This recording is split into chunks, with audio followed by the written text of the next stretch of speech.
Welcome to Insights into Northeast Michigan, a WBKB News public affairs program.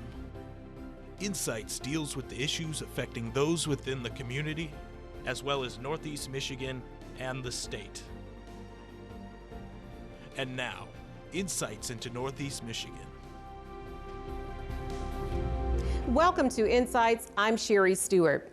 January is recognized as National Slavery and Human Trafficking Awareness Month. Now, before you say it can't or doesn't happen here, we want you to take a look at these statistics. Clearly, human trafficking is a crime that happens most any place and in plain sight. Two women, one who has made it her life's mission to help the most vulnerable in our society, and another who has survived human trafficking, are here to share their story. And joining us to share their experience with this topic is Edie Franklin. She is the founder of Sanctum House. And also Claire. She is a former attorney who is now pursuing a graduate degree in theology. And Claire, we're only using your first name and just mentioning that you are in Oakland County. So welcome to both of you, and thank you so much for sharing your stories. And Edie, I want to start with you. You've had a long career in public life as an educator, also as a broker, but one of your main passions is helping the most vulnerable in our communities. And so we know that you started Sanctum House just a couple years ago. Let's talk about some of the work that you're doing with the organization. Okay, so we started a mission in 2013. The idea of Sanctum House, there was a lot of conversation about human trafficking, but I saw that there was nothing really being done in southeastern Michigan specifically. And then I looked broader into the country, and there were very few beds that were specific to human trafficking victims. So I decided that I wanted to open up a safe house for adult women because it seemed to be the easiest to start with, adult women 18 years of age and older, for a 2-year program. So it started out researching. I didn't know a lot at that time about the nonprofit world and needed to learn about nonprofits and how they operated. And what I had been a heroin addict for 10 years and lived in a long-term treatment facility.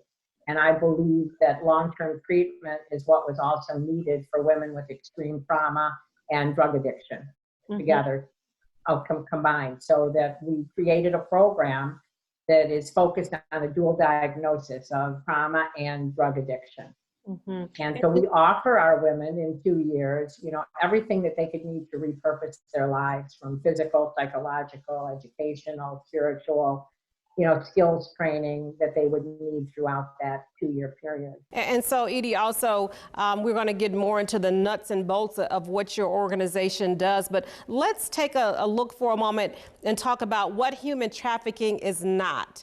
So there's a lot of myths out there about what actually happens to women and men, for that matter, that are trafficked. But there's a myth that says that it's usually a violent crime. Let's talk about what it actually is not. Well, it is not usually a violent crime. Okay, so we can throw that right out the window to start. However, it often is a violent crime. Okay. Mostly it is a woman or a child, or I'm going to talk about women so that I don't have to crisscross, but it happens to men, boys, women, girls, everyone is vulnerable. It happens to the vulnerable. And it is usually a woman is picked out and groomed to become a victim. It's usually with somebody that they know. It's often familial. It's a parent or a brother or a sister, or maybe a friend that kind of lures them in with promises. It has to have one of 3 components, which is force, fraud, or coercion. Those are the 3 components of what human trafficking is. It is not necessarily, like the movie Taken, where they're snatched and grabbed and carted off, and Liam Neeson goes and chases them down and saves them. It's much more insidious than that. Well, let's bring you into the conversation a little bit. Claire, can you start with some of the events? So as Edie was saying, it's not normally a violent crime, but can you tell us some of the events or the chronology of your experience? Sure. So I was living in a university town, and there was crime sort of spread everywhere. There wasn't a big delineation between high crime areas and low crime areas. And I was renting a unit in like a larger, older house. And one of the women who lived there, and I later came to realize a few of the women who were also renting units there, had gotten hooked up with some bad guys, who were purporting to be their boyfriend and then started selling them. So these gentlemen, and again, I was very naive. I didn't quite understand what was going on at the time. They had approached me a few times to no avail. Eventually, a gentleman came to my door in a sling, with his arm in his sling. He was crying. Something had happened. He needed help. I invited him in to the place where I was renting, and I wasn't able to leave for about another 3 days. And I think it's 3 days, you can experience something called trauma brain. So it makes the timing a little weird. But almost immediately what happened was food control. They took all my money. They took my car. They got on my Facebook account. There was some brainwashing involved almost immediately. So I had to cook for this man all the time, but I was not allowed to eat. I was not allowed to drink water. I was constantly reminded that he comes first, that this group comes first. He would take me out of where I was living. I had to walk with him while we would be on this walk. He would force me to get down on my knees and tie his shoes. Meanwhile, he would sort of be pointing at me, and then he would bring me back into the unit, and I wasn't allowed to leave. I wasn't allowed to leave.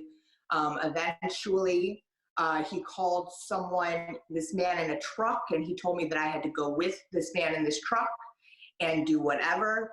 I refused. At that point, he called another woman in who I thought was the cleaning lady of the place where I was renting, but apparently there was some mixture of what was going on there.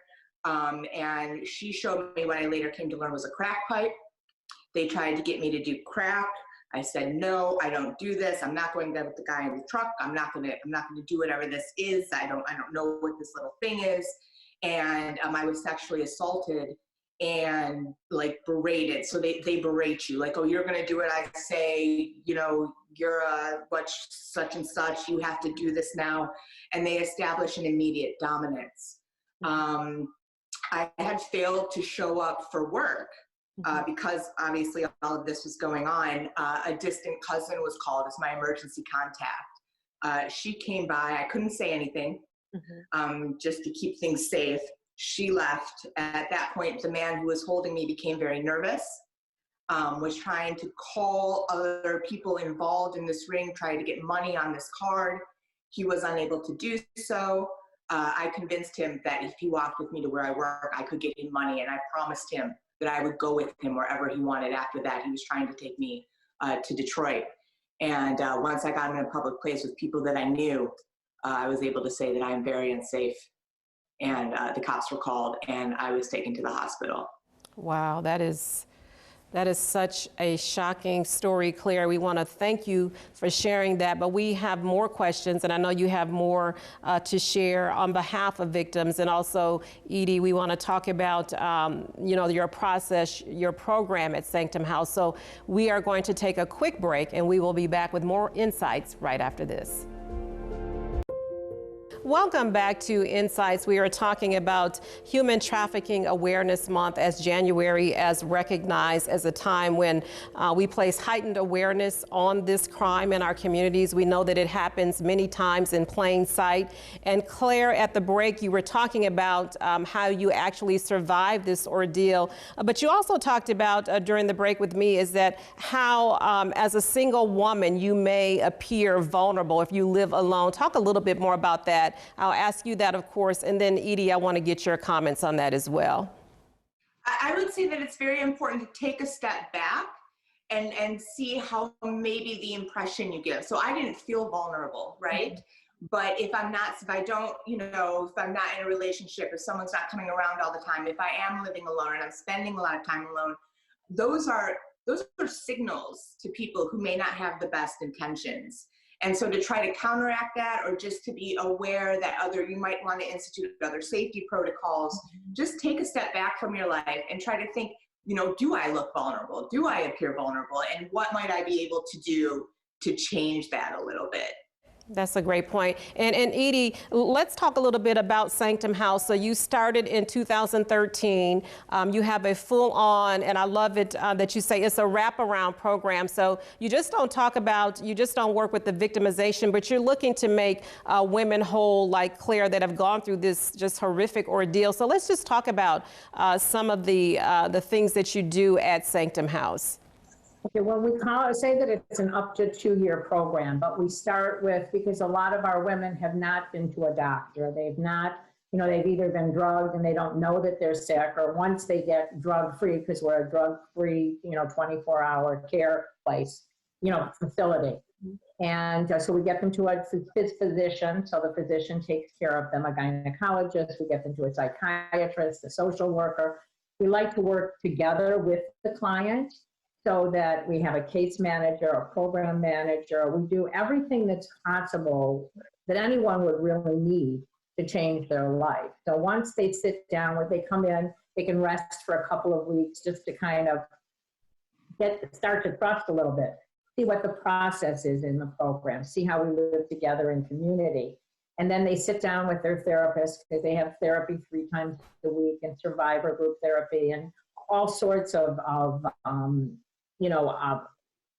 activities to keep them busy and learn, not just to keep them busy, but like financial planning and learning how to do just basic skills, like to work in the kitchen, because they do all of their own chores and things, but they work with their case manager to actually create a life for themselves, because we don't dictate what they want. They've been dictated to.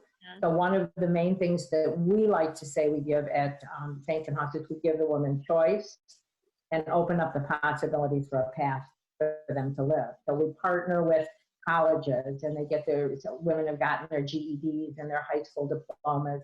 We've got a gal that's on the dean's list at OCC, so we get them college, credits if they want. We work with them with the legal system as far as felony convictions or warrants. We help them get rid of those, so we work with attorneys. I don't think there's an area in a person's life that we don't touch upon, so that they can become the best person that they want to be. And I know, Edie, that you're doing work in Oakland County, but I think it's important to also mention that this crime, this matter that happens basically in plain sight in many instances, it happens in every nook and cranny across the country and across the state.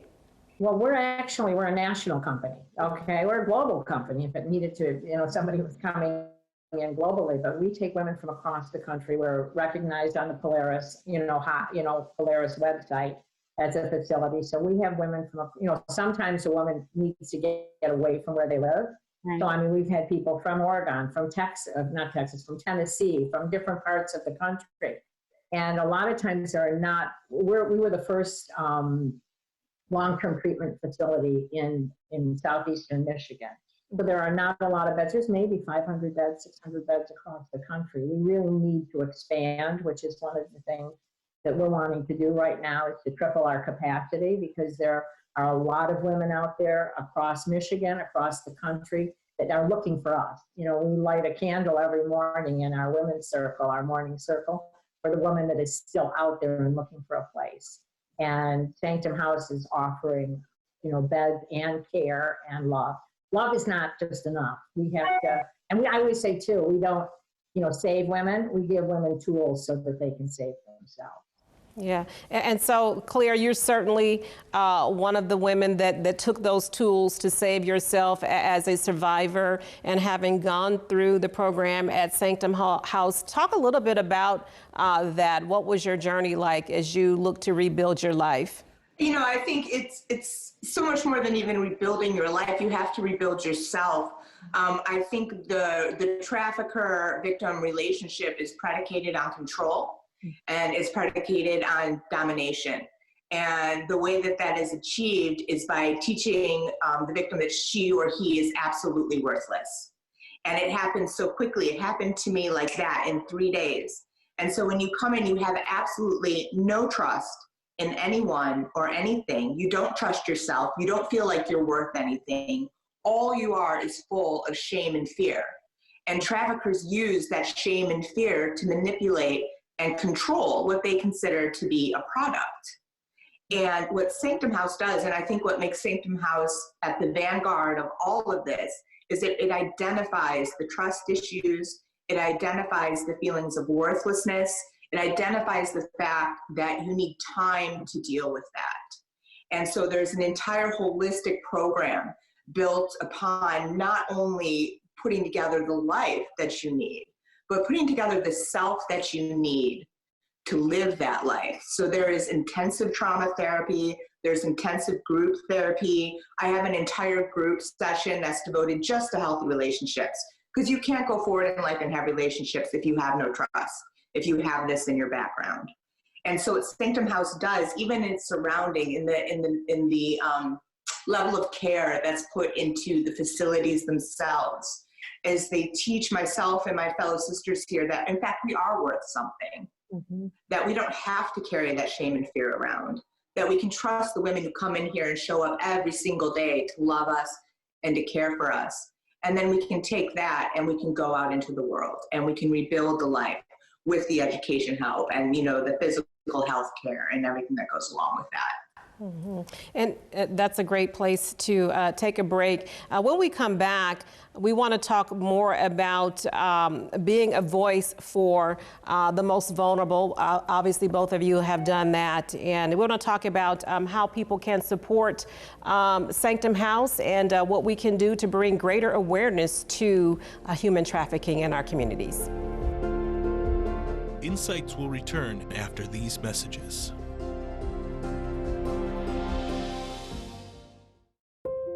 Welcome back to Insights. We are continuing our conversation with Edie Franklin. She is the founder of Sanctum House, and also Claire. She is a former attorney, also pursuing a graduate degree in theology, and she is a survivor of human trafficking.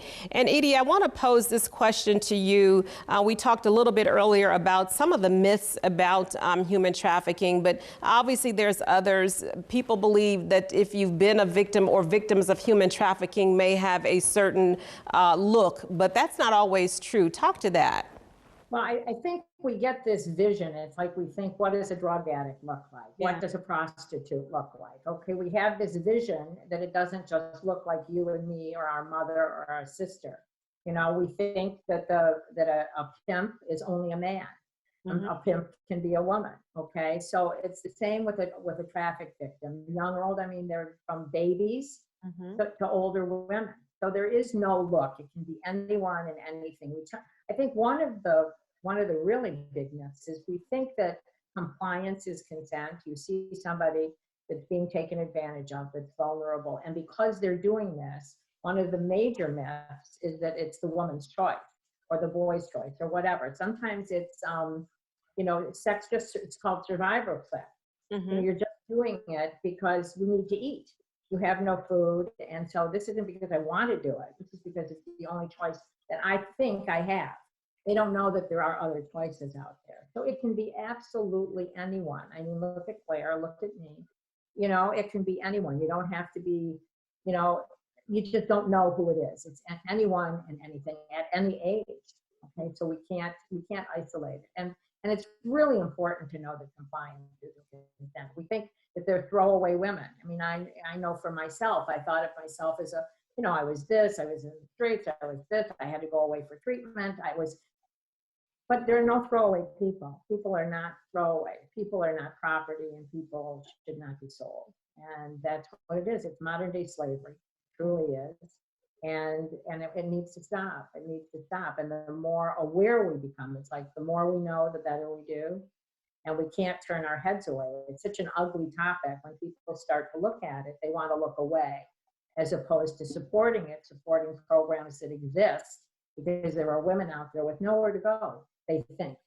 So we need to go to churches and men's groups, and men need to get more involved in this also.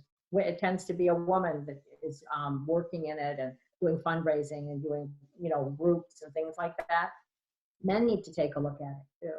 because they're often the buyers. Claire, now how you're obviously using your voice to be an advocate for survivors. How else are you doing this? Are you speaking throughout your community? Are you writing or blogging? How best do you want to continue to use your voice to speak up for women that have found themselves trafficked? Most of the speaking I'm currently doing is with Edie, and it's at organizations and like this on TV and press interviews. And I think that's really important to get awareness out there. So I didn't actually even know that I was a victim of human trafficking per se until I was at the hospital, and the social worker and the psychiatrist came to me and said, okay, based on what you've said, this is what has happened to you. And so it's nice to get out into a community. Maybe your church or another organization you're affiliated with has a talk on human trafficking. Go, so that maybe you're in a position, you see someone, you see the signs, you can get someone help. I think that's very important. And I would like to, I was a writer in my legal career, and I would very much like to write about it. But that's really a therapy journey. That's a trauma journey. I mean, there's still parts of me that are very vacant inside that I'm still trying to fill up. And I think that's why Sanctum House is so genius in the fact that it requires 2 years.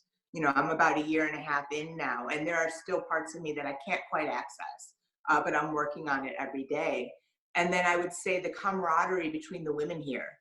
I mean, we help and support each other every single day. And I don't think this is something you can overcome alone. I think you need a group. I think you need a family.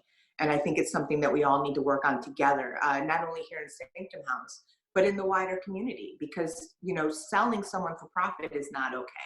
And if we all maybe could do just a little something, time, treasure, talents, right?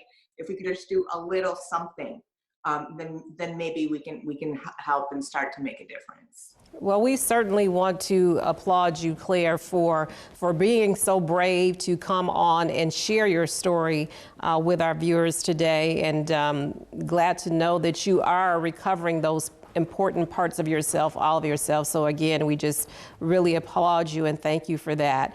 Now, Edie, this question is for you. We know that nonprofit work takes a lot of heavy lifting. It is glorious at the end, but getting to that point is a lot of work. So what do you need? Do you need more volunteers? How do you actually get this work done in our communities all across the state and country?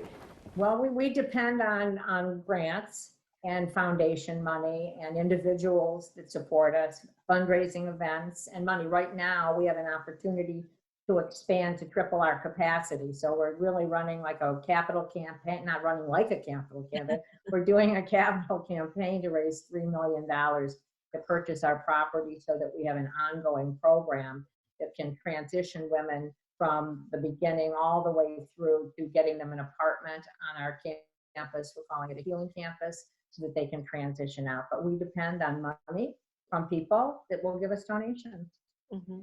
And our website, they can always go to our website, which is Sanctum House, SANCTUM house.org, and go there. We also have a Voices of Hope, our fundraiser, January 19th. You can buy a ticket online and hear a panel bringing awareness, bringing awareness to human trafficking and what it is, and then more information about Sanctum House. And we are certainly in some interesting times.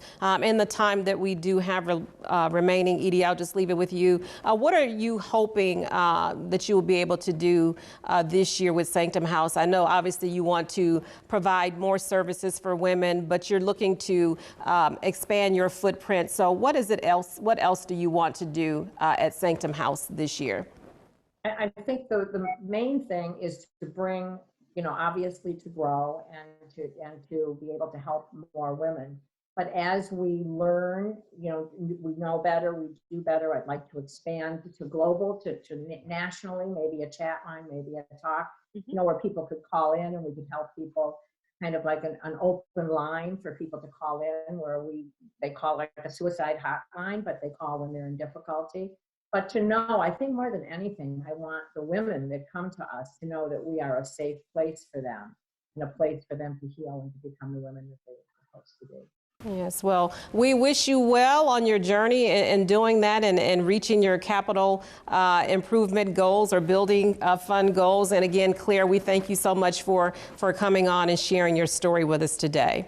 Well, that does it for this week's program. If you have a question, comment, or story idea, we'd love to hear from you. You can email us at news@wbkb11.com. I'm Sherry Stewart. Thank you for watching and have a great week. Insights into Northeast Michigan is produced by WBKB News. This has been a production of Thunder Bay Broadcasting Corporation. All rights reserved.